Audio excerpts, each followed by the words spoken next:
Hi, Rob B here with Rob D, and you are listening to the Property Podcast. Property investment is full of ups and downs, and it's not always easy, but sometimes you can get really emotional over the wrong things in property. You can get too attached, you can get too distressed. But this week, we're going to help you understand what to look out for so you can get awareness around it and become a much better property investor.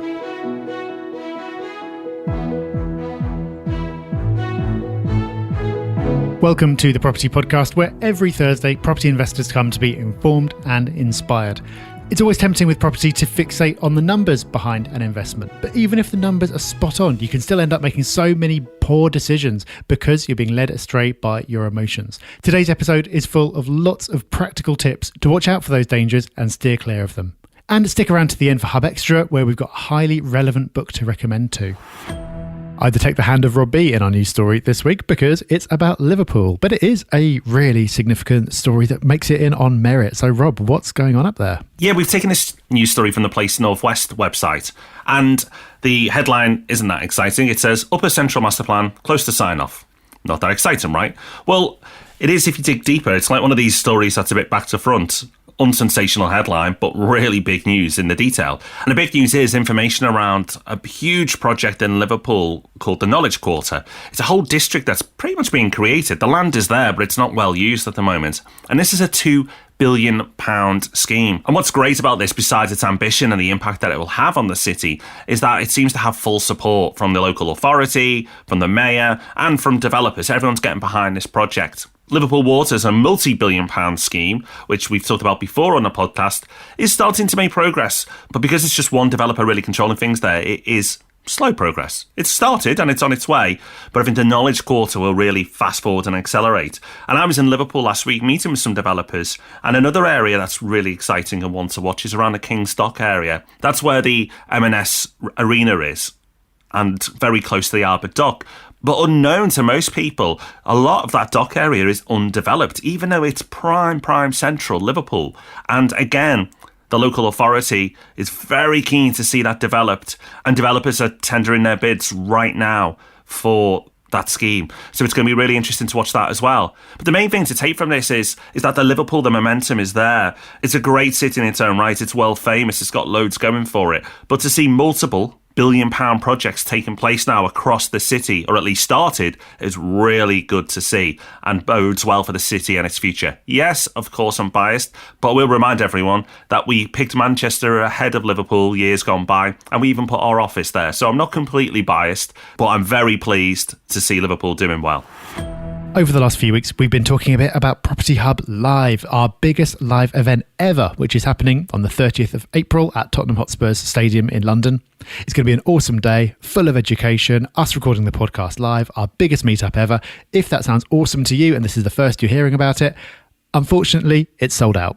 It's sold out super quickly. Everyone's really excited about it, and rightly so, Rob, because it's going to be an awesome day. It is going to be an awesome day. Sold out really quick, and it's going to be a bit bonkers to think just over 400 hubbers coming together in one space at the same time to celebrate all things property investment. It's going to be a marvellous day. Really, really looking forward to it. The lineup is great. The venue is great. It's all set for a wonderful day. Of course, if you've missed out, pop your name down on the waiting list. We'll let you know if any tickets become available, although admittedly unlikely, but we'll also let you know when we launch our event in Manchester later this year. It's a few months away now, but if you're super keen and you've missed out this time, you can pop your name down on our website. One of the things that makes property such a popular investment is that it's really real, it's really tangible. Everyone can relate to property and it's not abstract in the way that an investment in the stock market or bonds would be. And that is a brilliant thing. But it comes with a risk as well. It's easy for your emotions to get involved in property more than they should do. And you'll end up making poor decisions that you wouldn't make if you were approaching it purely as an investment. This risk of being driven by your emotions shows up at every point in the process. When you're buying a property, when you're setting it up while you own it, and then again, when you come to sell. So we're going to run through each one of those and make you aware of some of the risks and give you the opportunity to catch yourself if you're about to fall into one of these traps. So let's start with buying. So buying a property is a big deal. You know, you're buying an asset worth tens or hundreds of thousands of pounds. It's not like you're going for your local grocery shop. So, of course, emotion can come into this, but it's got to come into it in the right way. And one of the things that we see over and over again is people buying in the wrong areas because they're being emotional about their decision. So they're not buying in the right investment area, they're buying in an area that they want to live in themselves. Now, this may play out because they just want to invest locally and that feels safe and secure, and there are some advantages to that. But the area close to you could be a terrible place to invest, and just because you love it doesn't mean necessarily tenants will love it or it will do well for capital growth purposes. The best may have passed. It might be the right time to, but the chances of your local area being the best place to invest right now are slim to none. Now, that doesn't mean you have to invest on either side of the country, but let's say within an hour radius from you. There may be areas that you personally wouldn't want to live in, but are great for investment. Don't rule those areas out. Be pragmatic. Look at the fundamentals, look at the prospects of the area, look at the rental demand, do all the research, and even if it's an area that you don't particularly like, if you find out that it ticks all the investment boxes, consider it. So that's the area, and the same thing goes for the property as well. It's very easy to fall in love with a property, especially if you go and see a property and it's been really nicely staged. The owner's been clever about it and really made it look beautiful. You can start mentally moving in. And that can be a problem because it's very easy to emotionally decide that this is the right property. Then when you're putting together the numbers afterwards, just be a little more generous at each point than you otherwise would be to create an investment case to back up the decision that you emotionally wanted to make anyway. That's a really difficult trap to avoid, but it's an important one. That doesn't mean, of course, that you should ever rent out a property that you don't think is a great place for somebody to live. But again, like with the area, there are properties where you personally wouldn't want to live, but for the target demographic, it's ideal. And on the numbers, as an investment, it's ideal. So it's a real balancing act, but falling in love with a property first is a dangerous thing to do. Something else you need to be aware of and make sure you don't do is that if you find the right property in the right area at what you believe initially is the right price, but can't get a deal done, you don't keep upping your numbers and getting carried away because you could end up overpaying for a property. And that's something we call internally in Property Hub deal bias. When we're looking at deals, we may spend days, weeks putting a deal together and we just can't get it done. And the temptation is just to increase the numbers that little bit more because of all that time invested. But we know it's the wrong thing to do. And it's the wrong thing for you to do as well. If you've put a lot of time and effort to getting a deal over the line and then something goes wrong, suddenly there's a big bill that you've not accounted for at the beginning, or the vendor wants more money, whatever the reason, doesn't matter that you've put a lot of time and emotion into buying that property. If it becomes a bad deal at any point, or even a below average deal, you need to have the strength to walk away. But before you have the strength to walk away, you need the awareness to say, I'm doing that, I better stop. And that's hard to do. And we see this happen a lot. So just be careful. It is really hard because even if you're not emotionally committed to the property, you can be emotionally committed to the deal at that point, and talking yourself out of that is hard. You could also be emotionally committed to just the idea of buying something and end up rushing into a purchase just for the sake of buying something. And this is surprisingly common. It's something that we see all the time.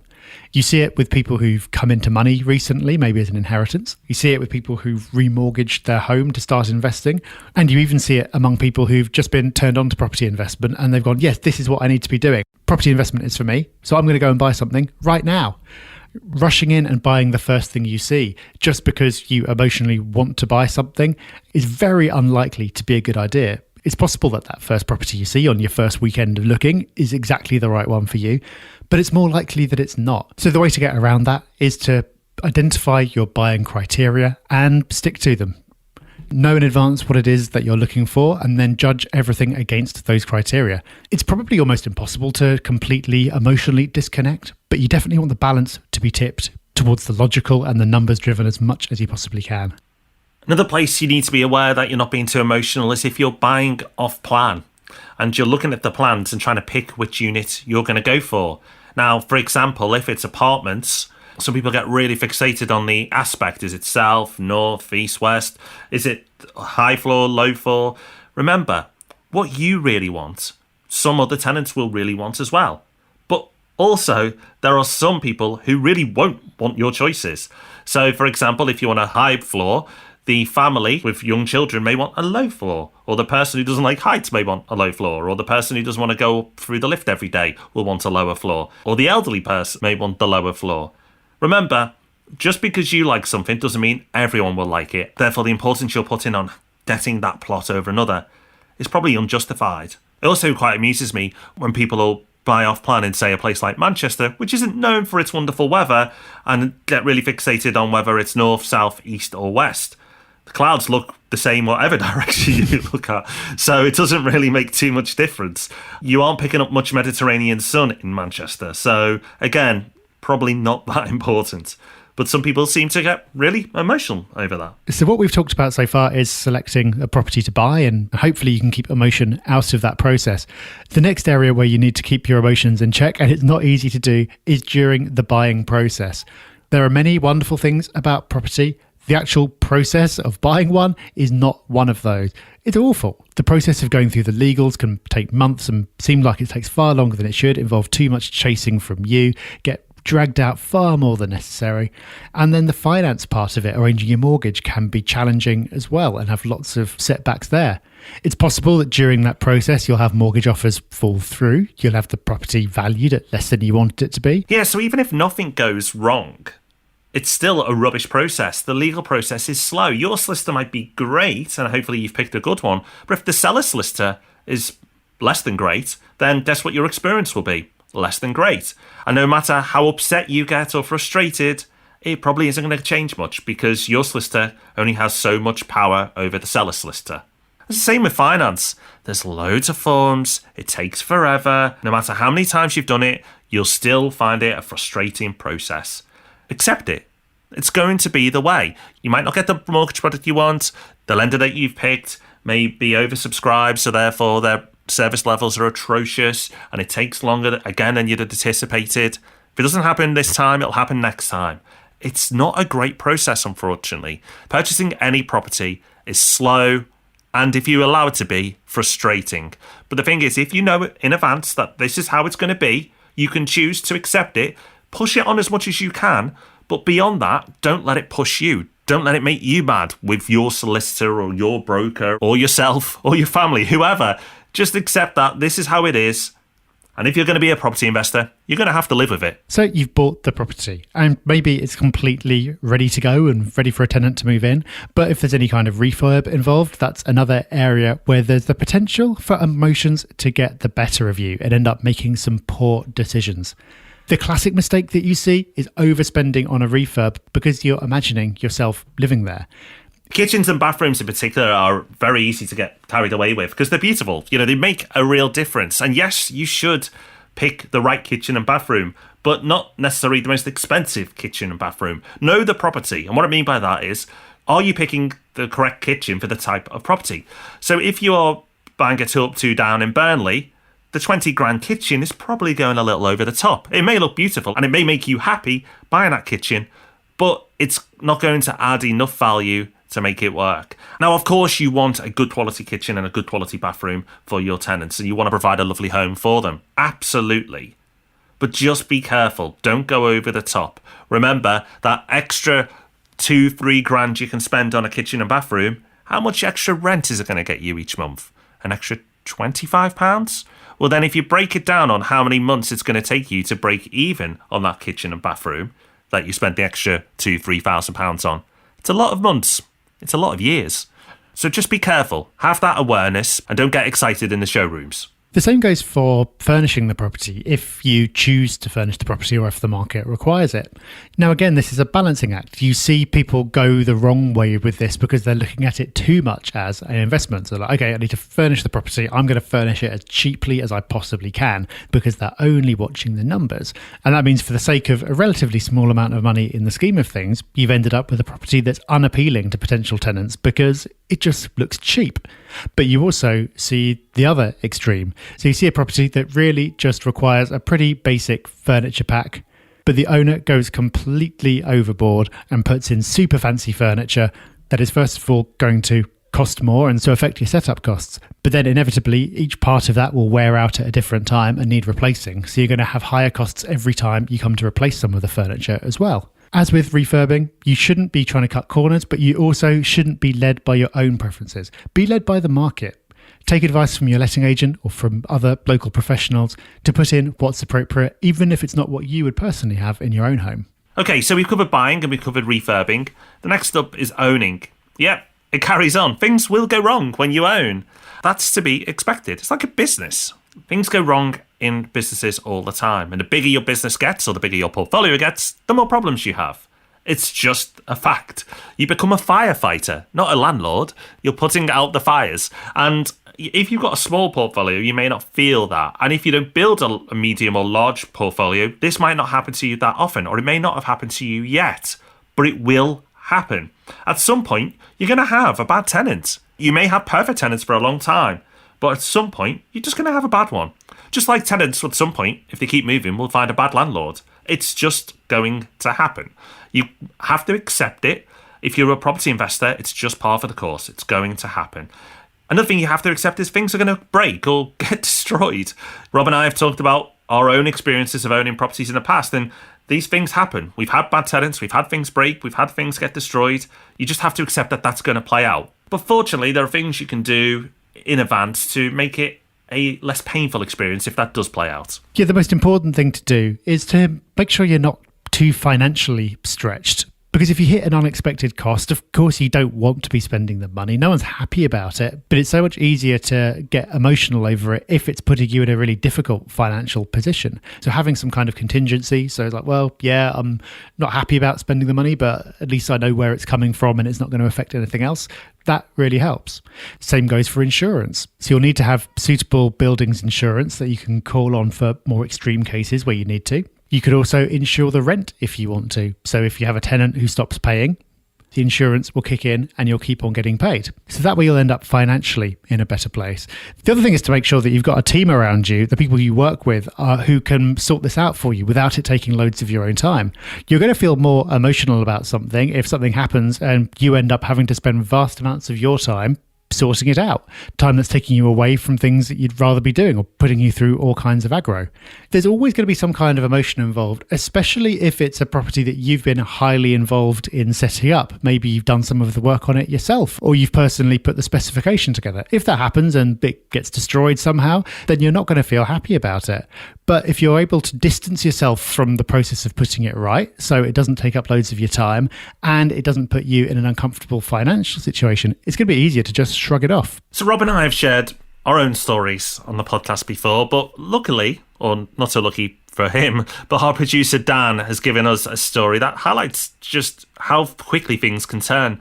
So Dan had a cheap and cheerful house just outside of Nottingham city centre, great location, great hotspot Nottingham.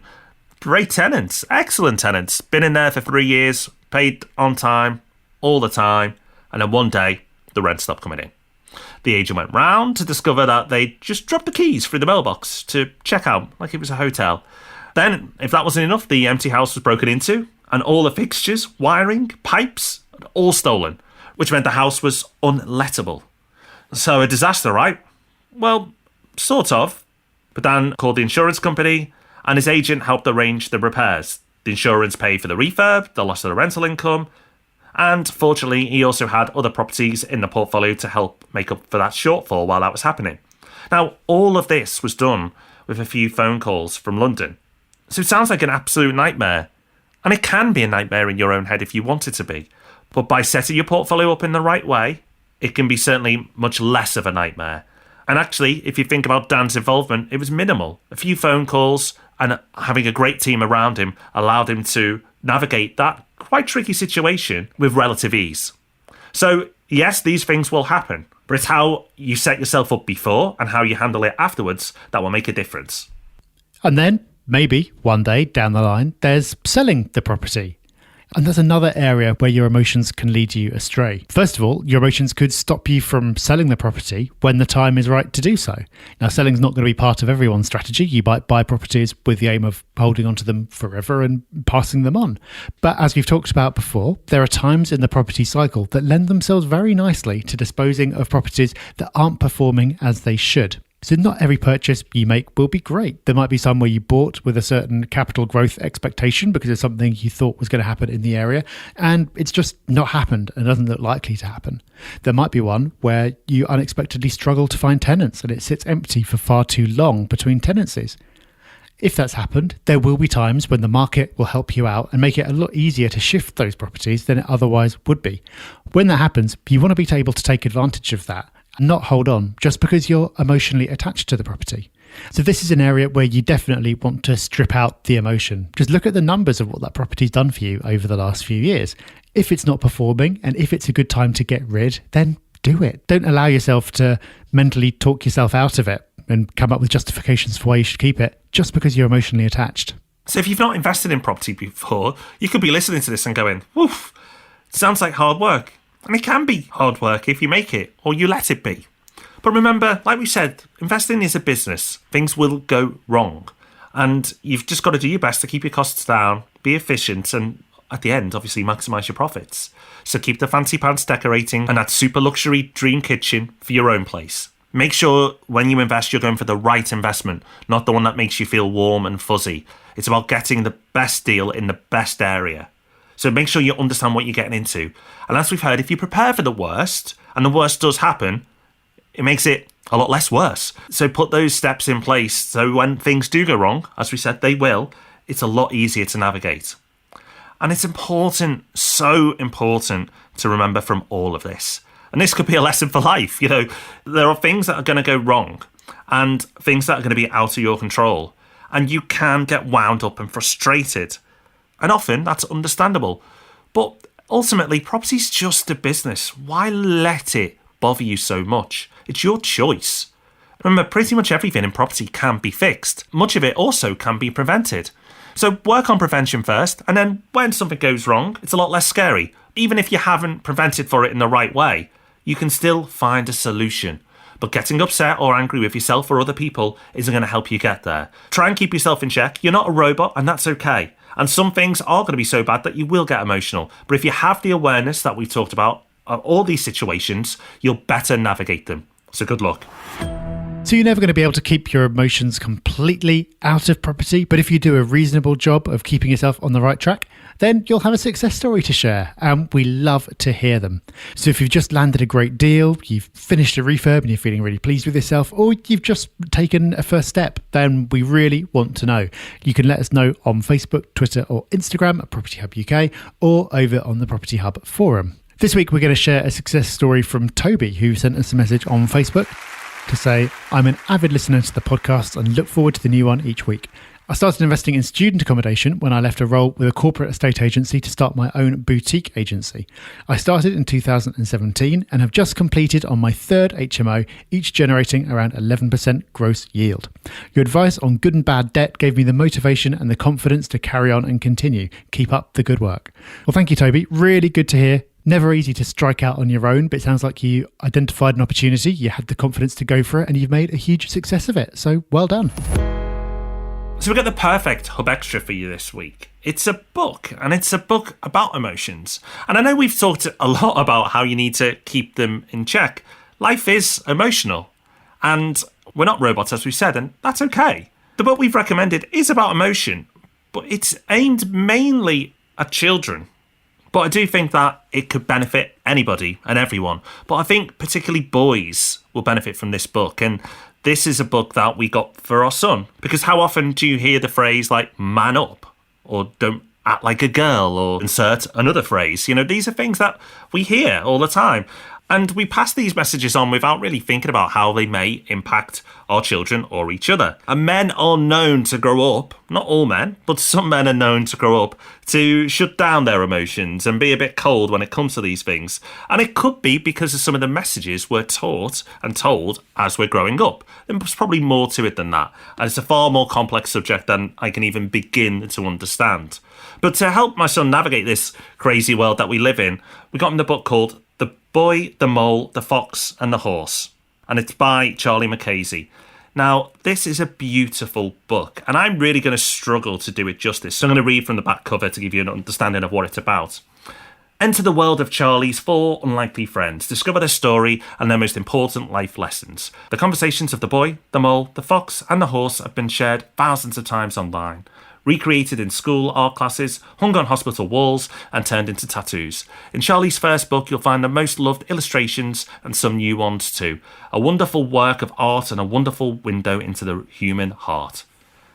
And it is. I recommend you to just Google this book or look for it on YouTube to get an understanding, because I don't think I'm going to do it justice. But I'm going to quickly read you a review of the book from Amazon. Not my review, don't know who this person is, but it says, "This is a beautiful book. It was bought for me as an anniversary gift and I've read it today. It's such a gentle book with kind words that moved me so much. It's not a clever book filled with trendy babble, but filled with kindness, love and friendship. I felt quite fragile lately and this book filled me with hope." And I think this book will fill you with hope. Whether you're feeling fragile or not, this is a great book. And whether you've got children or not, or a young son or not, I think this is a great book to look at and consider. It's a great gift as well. So check it out. It's a bit of an unusual resource for us, but I'm so impressed with it and moved by it by myself that I thought it has to make Hub Extra this week. So that's us done for another week. Remember, you can keep in touch with us via the social channels by searching for @PropertyHubUK, whether that's on Facebook, Twitter, Instagram, and of course you've got the amazing propertyhub.net forum to take advantage of too. We'll be back next Tuesday with Ask Rob and Rob, and of course back at the same time next week with the Property Podcast. Until then, take care. Bye-bye. Bye-bye.